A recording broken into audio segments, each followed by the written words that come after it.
Welcome back, homies. Welcome back to the channel. Welcome back to the blog.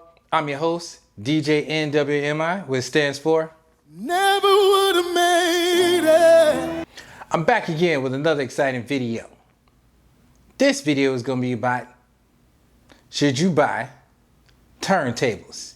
Yeah, that 12-inch vinyl spinning, baby. DVS, yeah, turntablist. Check it, baby. Or should you get a media player, CDJ'S? What you think? That USB stick, is that for you? Club life, baby. Or should you get a controller? Simple, to the point. It's what we do, millennials. You know what time it is. Let's talk about it.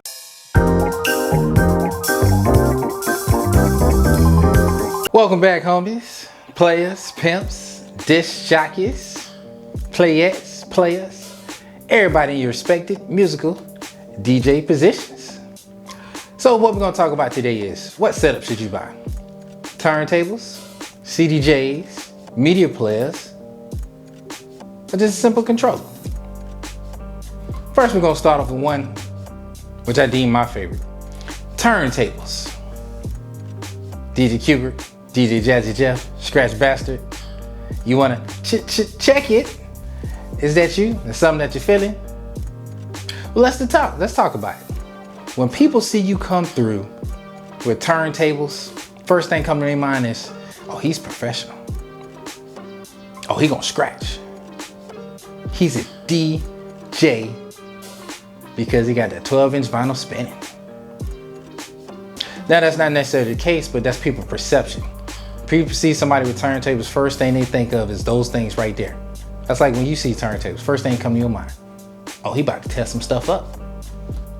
But what people don't tell you about turntables is, out of all three, that one, to me, is the hardest to learn. One very particular thing I got to learn, which a lot of DJs struggle with right now, is beat matching by ear. Because if you play a vinyl set, not saying you would, and if you're a beginning DJ, I am strongly saying do not do that, because that's kind of tough. Because when you do vinyl switching different records, you're gonna have to beat match by ear. You're not gonna have a computer or anything like that. You're gonna have to listen to the music. You got to know it when it's off and when it's on. And for some of you guys, it may be a struggle. Now, a lot of the newer DJs, or a lot of DJs have been around for a while, have a lot of vinyl, but we typically use DVS because it simplifies the process.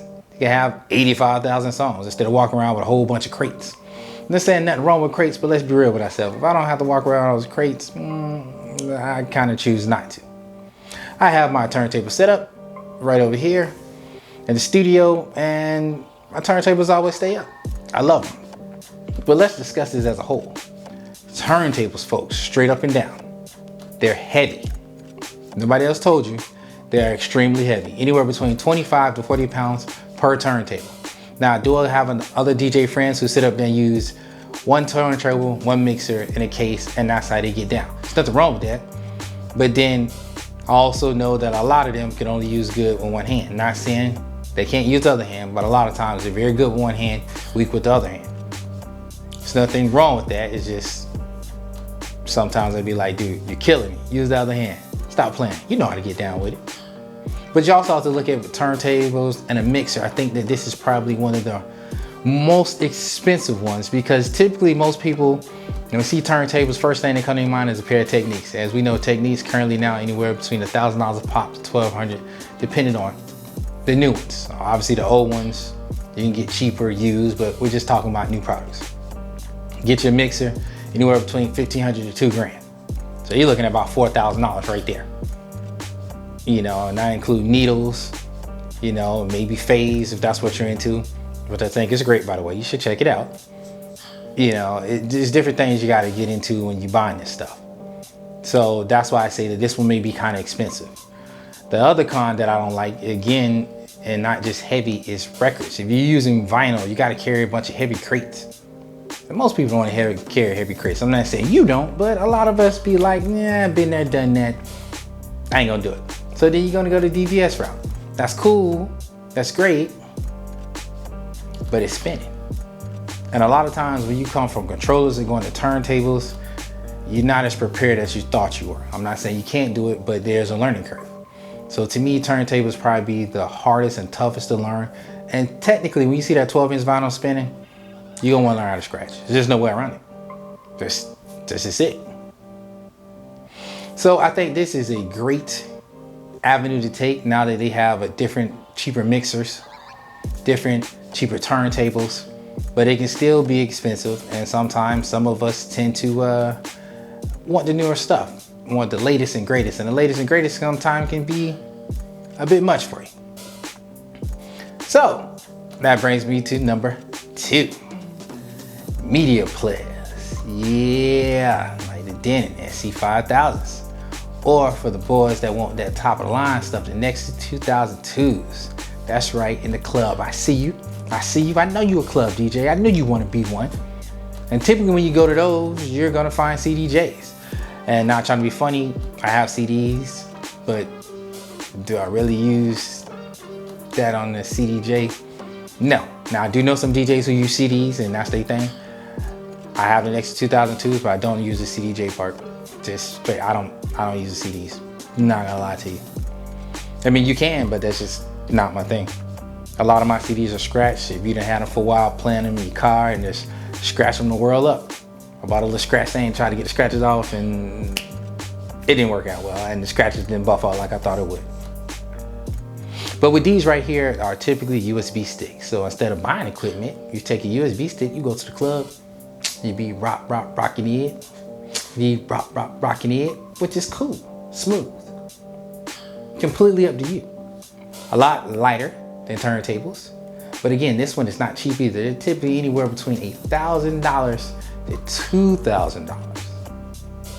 Depends on how you get them. I'm again quoting stuff that I see new because some people don't like used because they want to hear somebody else's problem. Not saying that you will, but sometimes that is what happens. Let's be real with ourselves. But carrying a USB stick and just plug it in and going and get your jam on, that's what's up, baby. That's all day.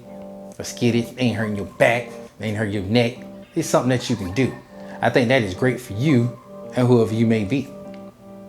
Next thing we have, and the one that a lot of millennials be kicking on, a lot of questions I get about, are controllers. It's our third option right here, controllers. What do you think about a controller?